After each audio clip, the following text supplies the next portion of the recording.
you hear the noise outside? It's not that bad now, but it was a lot worse, and it probably will get a lot worse during shooting.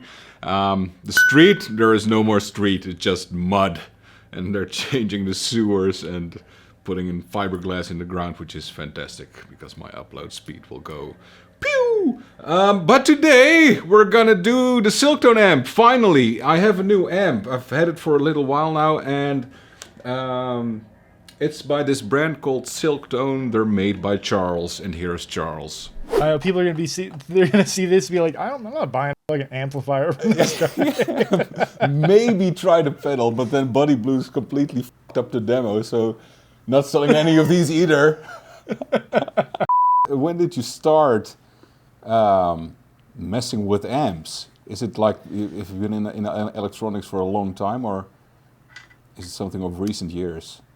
No, I started out with stereo amps, like hi-fi amps and stuff like that, because I remember walking into a shop, a local shop, and being blown away by all the tube amps and crazy speaker setups they had, and being like, holy shit, I didn't know music could sound like this. I want this. And then I looked, I asked them how much, and they were like, $140,000. And I was like, I was 20 at the time, or 19 or something, and I was like, oh shit, okay, I guess I'll learn how to build them. Yeah. So they actually helped me out with like a budget system and stuff like that, and I got my first tube amp, and I couldn't afford the more expensive one, so I started tweaking it and modding it to make it better. So I mean, that was the first few years, just like trying to make my own music playback sound way better. And I learned a lot about parts and circuits and stuff like that. And then that got boring once I got really good at it, because you can really only do one thing. Like, you want it to sound as accurate as possible, Yeah. So there shouldn't be a lot of coloration in the sound. You can play with it creatively. It's got to be as clean as possible.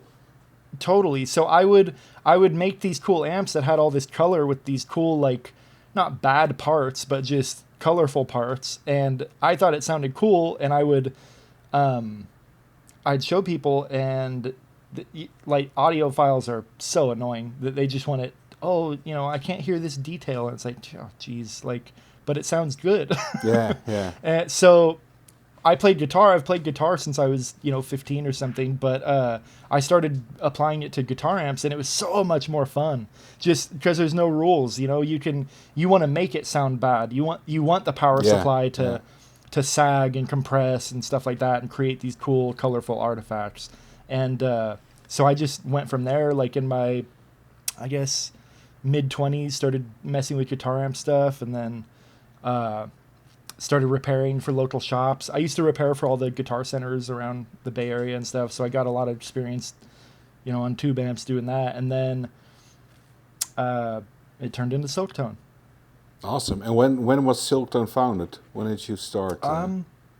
So I started, I guess 2017, 2016. I started out by... So the Silktone brand, the first product was the cables, the instrument cables. And I kind of launched those because all the cables around were so shitty. So I designed my own with stuff I learned from the hi-fi world, just how cables can really make a difference. And I used that to kind of fund the amplifier R&D, because that shit's expensive. The cables did pretty all right in the beginning, and then I started hating making them, so I don't really push them anymore. But it really got everything off the ground with, like, being able to, like, prototype, like, buy a bunch of parts and prototype my first amp. And the first amp I worked on, the Silktone amp, was the first one. It went through a few iterations before landing on where it is, but I started working on it. That's the one we're talking about now for this video, right? The amp is the amp. That's the first one. Okay. Yeah. That's the one you have, and that's the first one I released and made. So that one, I worked on it for a couple of years, just kind of tweaking things and finalizing it, trying a few different circuit topologies and stuff. And I launched it at the very, very end of 2019, and it did really well. Got a really good Premier Guitar review. Got a bunch of dealer interest.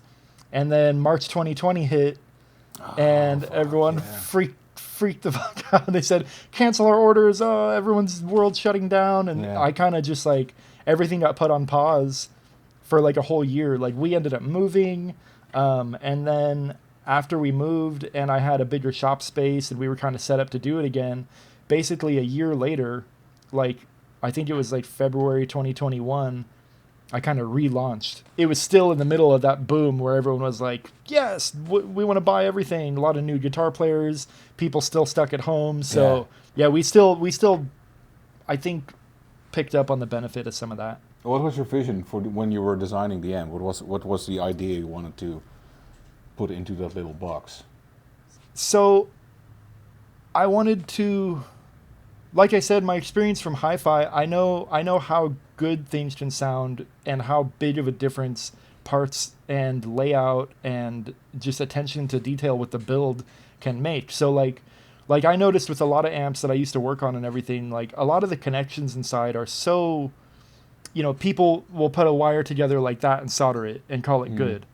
And then you turn it up with high gain and it squeals and it's nasty.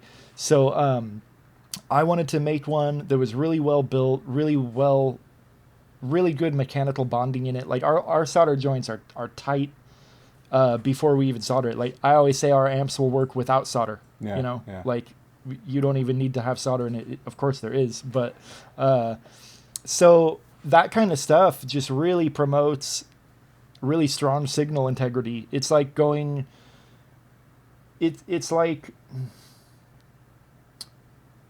it's kind of just like lifting a blanket off the amplifier with all the details that can come through, but not in a weird hi-fi way where you can hear all the details and it's clinical and boring sounding.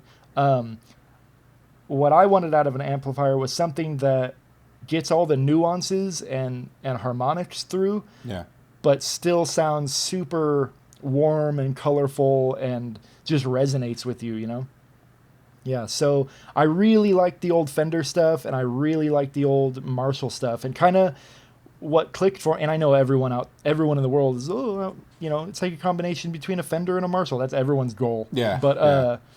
But it never really works because it's when you take away the Fender stuff and the Marshall stuff, or when you include both, you kind of don't have either. So it's always a compromise you're making. Yeah, totally. So I wasn't going for any, like, it's an original circuit. I wasn't going for any other amp sound in particular, but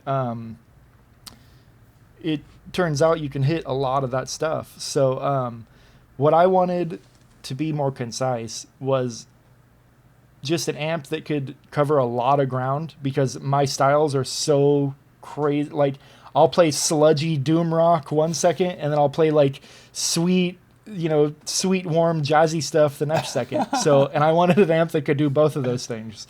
So the big like aha moment was landing on the KT66 tube. That came from my Marshall inspiration. I played an old JTM45 and was just blown away by the KT66 sound. It was like, shit, I need to put one of those in mine. Yeah, I think that's the most beautiful tube out there. It's creamy but it has the Fender like bell. But it can get really, really creamy and dark and moody. Like I like my tone. Yeah, totally. I think it has all the best of all the tubes. Like, I love the 6v6 because it's so sweet, and the highs are just airy and smooth, but it doesn't have as much bass, and then a 6L6 is real balanced, but I think almost boring because it's a little too balanced. Yeah, the KT66, when you bias it upright and everything, it can do all that. How did you get the sour sound? Sour sound was kind of a happy accident. I had seen that Benson was using him, and I started seeing him on Instagram and everything, and I was like, man, this guy looks cool. But at the time, I was happy with my other transformer maker, and then when everything got so crazy with supply chain stuff, the lead time started getting like insane, like 5-6 months it was taking for transformers. So Chris Benson introduced me to Brian Sowers, and we got to talking and just immediately hit it off and became like super besties. Like, we started designing transformers together for a new project, and then he ended up, you know, he said, I can make your other transformers way better too. And I said, yeah, sure. Take a shot. So, cause I had enough stock of my other stuff at the time, but moving forward for a different project, I was like, I can't wait that long. So he ended up sending me output transformers and power transformers, for the current Silktone amp and everything. And just, you know, we talked on the phone. He said, what would you change if you could? And I told him a few little things that bothered me, and he was like, yeah, no problem. I'll nail it. And he sent it, and I love that. It blew my head off just how big of a difference a transformer could make. It was crazy. So ever since then, I was like, cool, all these other transformers are going on a shelf. I'll take all his stuff. What's if you can share something? What's in the future for Silktone? Where do you want to take this next? Will it be more pedals? Will it be more amps? Both, can you share some stuff? We have a mini amp coming out soon. I've been talking about that. You know, some people say not to, but I've been trying to build the hype. But yeah, we have a cool little mini amp coming out pretty quick here. So it'll be different than a lot of other stuff on the market as far as that goes, and it's gonna be fucking cool. Awesome. Pedals. I love fuzz, so I have like ideas for like 3 more fuzz pedals, and everyone's telling me you can't just do fuzz pedals. Tell it to Aaron. Yeah, but there's pedals. We'll do all the normal offerings with our own twist, you know. Yeah, awesome. Yeah, nothing in the immediate, you know, pipeline for that stuff yet, though. Awesome, man. Well, I can't wait. Small amps. I really like the concept of having a small amp. Like a combo, you pick it up, you take it with you, and it's just one speaker, and it's not that big and not that heavy. My problem with small amps is that they usually have a sizzle in the upper mids, which I don't really like. So therefore I've always been sticking to 40 watts minimum, so it has that like bell chime, and I can't get that from smaller amps. Maybe I'm doing something wrong. If I am, just leave a comment down below, but it hasn't worked for me yet. Enter the Silktone amp, because I think this is what a Fender Princeton should be. It has the chime of a 40 watt amp without the weight of a 40 watt amp, and you can also keep the volume down a little bit. Of course, wattage isn't loudness. To me, it's more like headroom. But yeah, finally I have a low watt amp which I can really push to the edge of breakup without blowing out the windows. And it's a really good amp, and it's super fun amp to play. So let's just go over the controls and I'll explain the features along the way. I got this new GoPro camera, which I'm gonna test right now for the first time in this video. So, hello? Is this working? Hello. Alright, here we go. So, what you get is a volume control right here. Treble, mid and bass, and then dwell and mix for the reverb. And then you have a 12 watt to 0.5 watt switch right there. I really hope this is focused. This is the first time I'm using this camera, so I have no idea if this is gonna work, but we'll see. And this switch right here says Chiffon and raw silk. So in Chiffon mode you have control over the EQ. In raw silk you don't have control over the EQ. And I think I should just let you guys hear it. So let's turn this off. You've heard me play it with P90s for the intro. I'm gonna do a strat down and grab the Giordano Horny later so you can hear it with humbuckers as well. And I'll do a variety of pedals along the way. But first we're gonna do clean, obviously. So right now it's set to around 2 o'clock the volume, and treble is a little high, bass is a little low, mids are a little before noon, so it's a bit scooped, which I like. Yes, we have sound. Alright, what I forgot. Recording. I'm recording with the Boss Tube amp expander because I can't do very loud volumes here. And the benefit of recording with the Boss Tube amp expander is that I have a perfectly mic'd up cap at the ready, always. And if I'm switching amps, you will hear the difference between the amps. So, for instance, if I plug in the Victory V140, we'll hear the Victory V140 through that cap. Now you will hear the Silktone through the cap, so you can switch back and forth between my videos and really hear the differences, because this is always staying the same. But believe me when I say this amp can really punch. It's got such a great tone through that 1x12 speaker. But you'll just have to take my word for it. But I think Demos in the Dark has a demo online where he mics the cap. But I'm not gonna do that, because my neighbors will kill me! Alright! Here we go. So, clean on the Strat.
When you get a Fender guitar, put it on a bridge pickup. If the amp isn't spiky, you have a good amp, and this is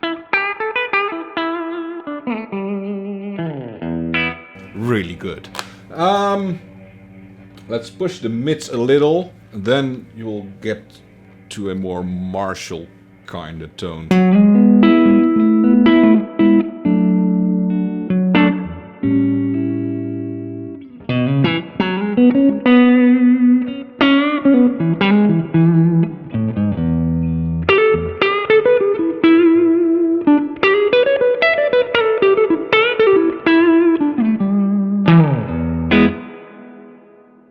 See what I mean with the punch? Then more bass.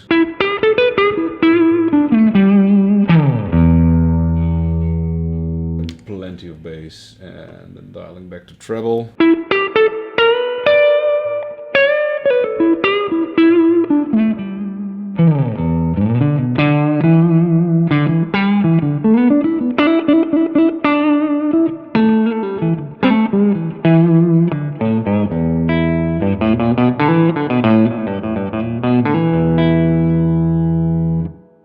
Alright, back to where I was. Let's set the mid at noon. Dialing back on the volume just a little bit so you can really hear how it sounds like clean.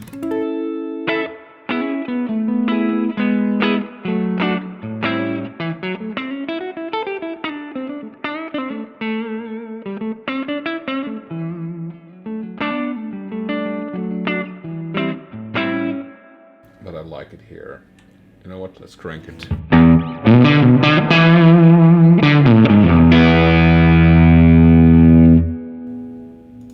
Let me check if this isn't clipping. No, it is not.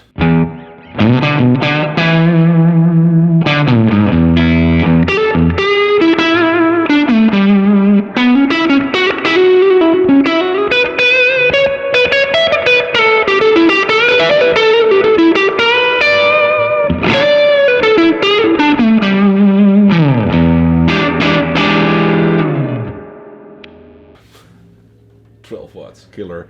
It's got a single KD66 tube. And I think that's what contributes to having that 40 watt bell-like chime.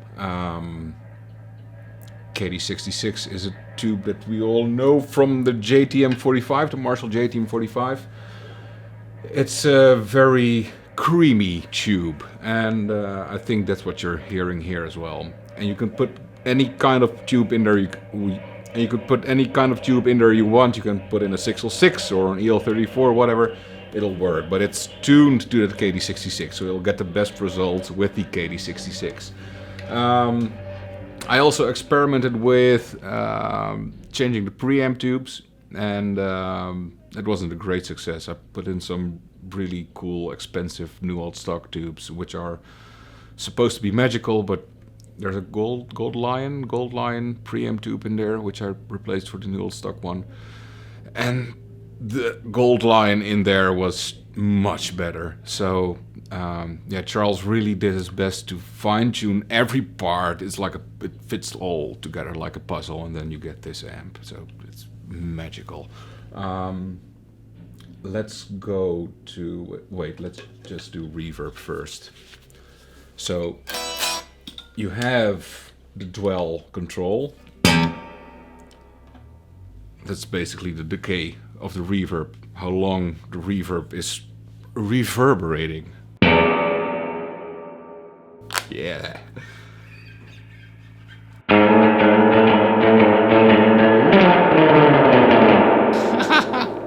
That kind of stuff. It's got the spring.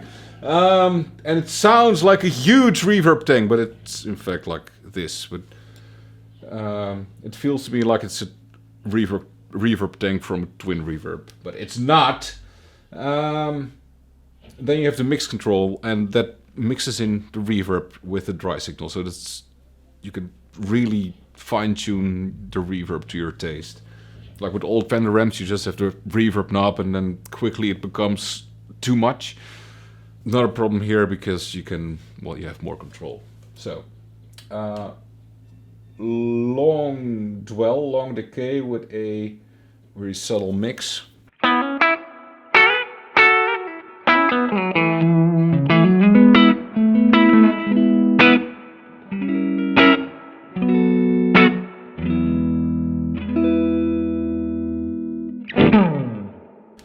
And then the other way around. A lot of reverb mixed in with a short decay.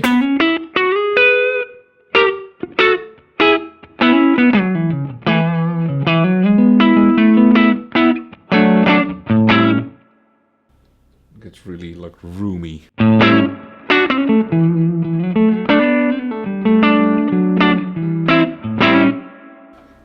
like a lot of reverb, so I'll just leave it here.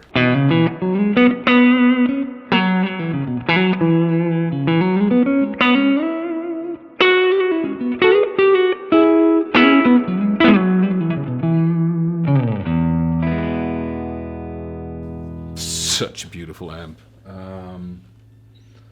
Alright. Raw silk. When you select raw silk on this switch,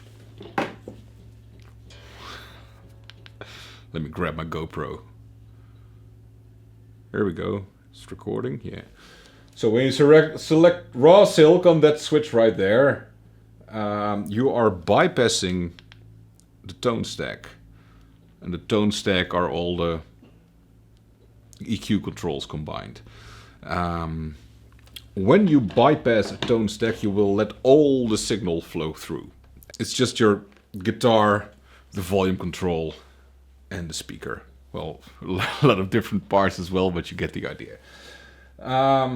So when you do that, there is nothing holding back the signal, nothing kind of EQing the signal. So you have a lot more volume and a lot more clarity, which means the amp will also go into overdrive faster. And the stuff I've seen online only shows that when you hit the raw silk, switch to the raw silk mode, you get a lot more gain, but that's not true. You get a different sounding amp. So it's two amps in one basically. Now it's just a refined, like, black panel type tone or push the mids and you'll go into Marshall territory. The raw silk mode is just Charles's vision, I think, on what that amp should sound like. So it's voiced in a particular way without having the need to change any of the EQ, which results in a very direct sounding and punchy amp. Might be too punchy for some, maybe kind of gets into Vox or Matchless territory. It's super cool, sounds fantastic. So raw silk, and then what you do, you dial back the volume, because otherwise he'll be left with a ton of gain. But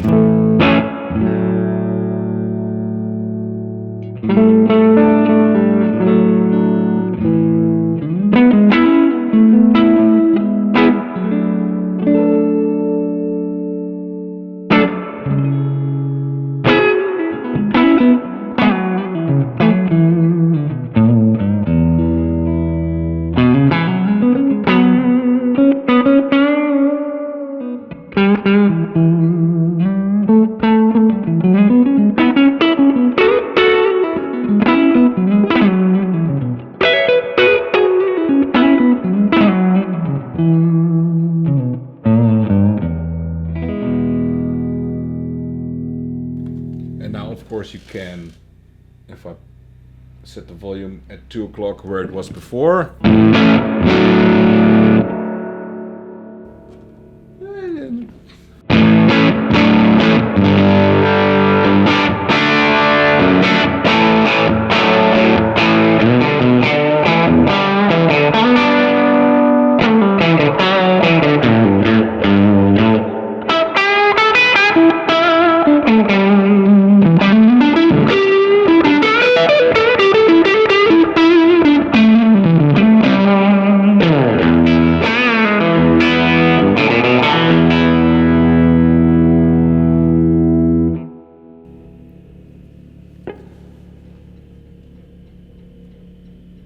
So back to around 10 o'clock.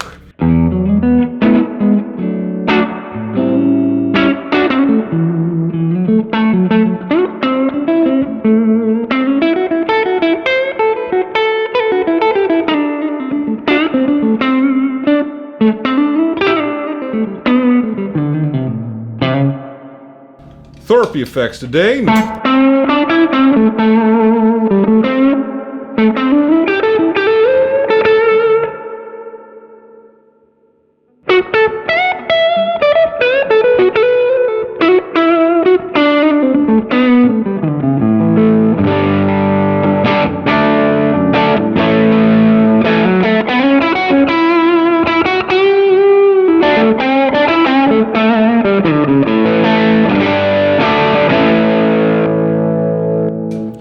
And then with the OCE pedals, the wrench. It's one of my new favorite fuzzes.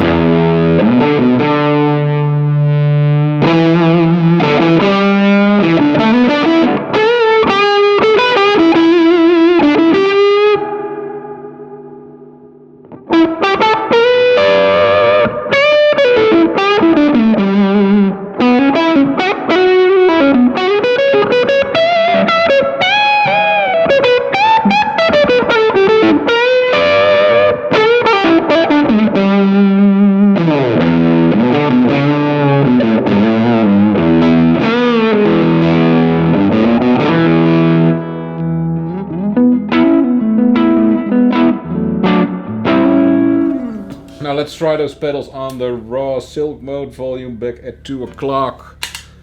Thorpe the Dane.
gonna get the Giordano horny so you can hear it with the humbuckers. Humbuckers! Alright, neck pickup.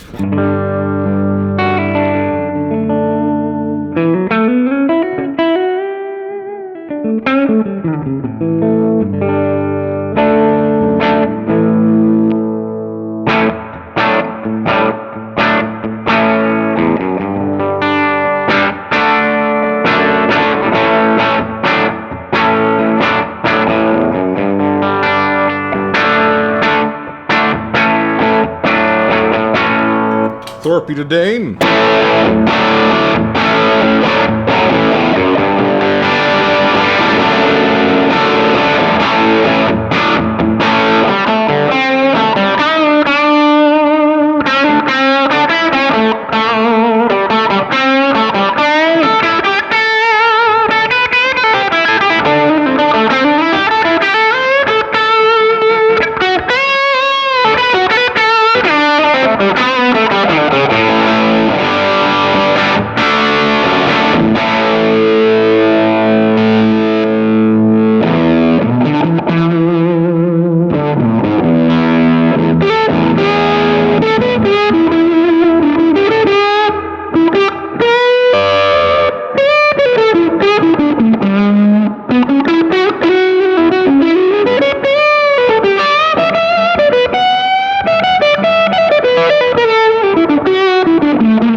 Either I'm getting old or I'm just starting to drool because it's such a tasty amp. At the back you will find the speaker jack, and Charles left the speaker cable a little extra longer, so if you're using a device like this you can just pull out the speaker cable and plug it into your aux box or your tube amp expander or Captor X or whatever you're using, and we have Will Bennett to thank for that, because he said to Charles, make the cable a little longer. And then Charles did, and I'm really happy about that. Power switch on the back, and that's it. Did I mention you can switch it to 0.5 watts? I use this amp all the time for practicing. Just switch it to 0.5 watts.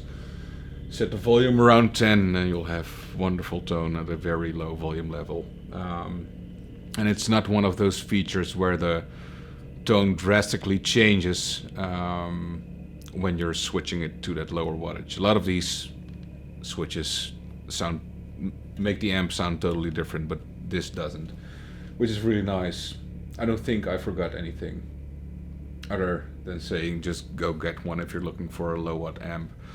It's not cheap, but it's an amp for life, I think. So yeah. Let me know down below in the comments what you think. If you haven't already, please consider subscribing to my channel. And if you want to score some of my gem tracks and or tabs, you can find those on my Patreon page, where you can steal licks and stuff like that. So yeah, hope to see you next time. Cheers, bye.